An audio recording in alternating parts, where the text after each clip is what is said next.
میں آپ سب کو ایک اور نئی ویڈیو کے ساتھ خوش آمدید کہتا ہوں۔ امید ہے آپ سب خیریت سے ہوں گے۔ آج کی اس ویڈیو میں آپ کے لیے لاہور سے ایک رشتہ لے کر آیا ہوں۔ خاتون کا نام ماریہ بطول ہے اور ان کی عمر 37 سال ہے۔ ماریہ بطول کی مکمل اور تفصیلی معلومات آپ کو اسی ویڈیو میں دی جائیں گی، اس لیے گزارش ہے کہ ویڈیو کو آخر تک ضرور دیکھیں۔ اب چلتے ہیں اصل تعارف کی جانب۔ دوستو، خاتون کا نام ماریہ بطول ہے، عمر 37 سال، تعلق لاہور سے ہے اور برادری مغل ہے۔ ان کے والد صاحب کا نام شہزاد ہے۔ ماریہ بطول ایک معزز پڑھے لکھے اور کاروباری پس منظر رکھنے والے گھرانے سے تعلق رکھتی ہے۔ ماریہ بطول کی پرورش ایک ایسے ماحول میں ہوئی جہاں تعلیم، محنت اور خود انحصاری کو ہمیشہ اہمیت دی گئی۔ ان کے گھر میں بچپن سے یہ سکھایا گیا کہ زندگی میں اپنے فیصلے خود کرنے ہوں تو پہلے خود کو مضبوط بنانا ضروری ہوتا ہے، اور یہی وجہ ہے کہ انہوں نے اپنی زندگی کا پہلا مرحلہ مکمل طور پر تعلیم اور کیریئر کو دیا۔ شادی کے حوالے سے ان کی خواہشات بالکل واضح ہیں۔ وہ اپنے لیے ایک اچھے اور مناسب گھرانے کا رشتہ چاہتی ہے۔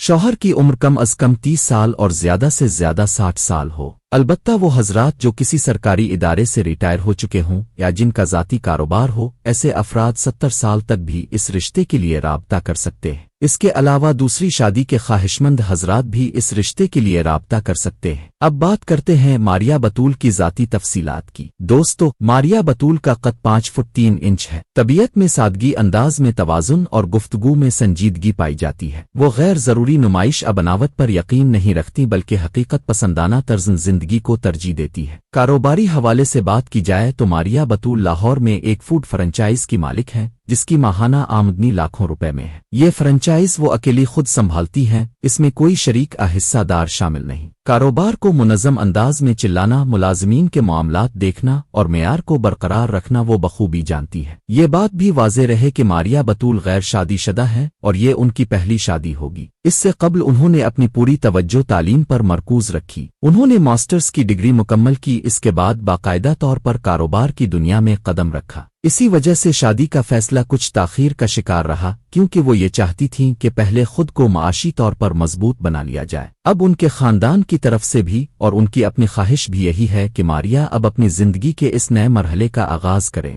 وہ چاہتی ہیں کہ ایسا رشتہ ہو جو زندگی کے ہر موڑ پر ساتھ دے، خوشی ہو یا مشکل، دونوں صورتوں میں ایک دوسرے کا سہارا بنے۔ ماریہ بطول اس بات کو بخوبی سمجھتی ہیں کہ شادی صرف ایک رسم نہیں بلکہ ایک مستقل ذمہ داری ہے۔ وہ جلد بازی میں کیے گئے فیصلوں پر یقین نہیں رکھتی اور چاہتی ہیں کہ بات چیت، سوچ بچار اور باہمی رضامندی کے بعد ہی کوئی قدم اٹھایا جائے۔ یہ رشتہ خاص طور پر ان حضرات کے لیے موزوں ہے جو اپنی زندگی کو سنجیدگی سے دیکھتے ہیں، ماضی سے سیکھتے ہیں اور مستقبل کو بہتر بنانے کا حوصلہ رکھتے ہیں۔ ماریہ بطول کسی بھی غیر واضح ادھورے معاملے میں آگے بڑھنے کی قائل نہیں، اس لیے رابطہ صرف وہی حضرات کریں جو واقعی نیت کے پکے ہوں۔ اب آخر میں آپ سب کے لیے ہدایت۔ اگر آپ اس رشتے کے لیے خواہش مند ہیں تو آپ کو صرف 2 کام کرنے ہیں۔ سب سے پہلے واضح طور پر لکھیں کہ میں اس رشتے کے لیے تیار ہوں۔ اس کے بعد اپنی ضروری معلومات درج کریں، مثلا آپ کا نام، آپ کس شہر سے تعلق رکھتے ہیں۔ یہ بات یاد رکھیں کہ نامکمل کمنٹ ادھوری معلومات پر کوئی جواب نہیں دیا جائے گا۔ تو دوستو، ملتے ہیں اگلی ویڈیو میں ایک اور نئے رشتے کے ساتھ۔ تب تک کے لیے ہمیں اجازت دیجیے اور اپنی دعاؤں میں یاد رکھیے گا۔ اللہ حافظ۔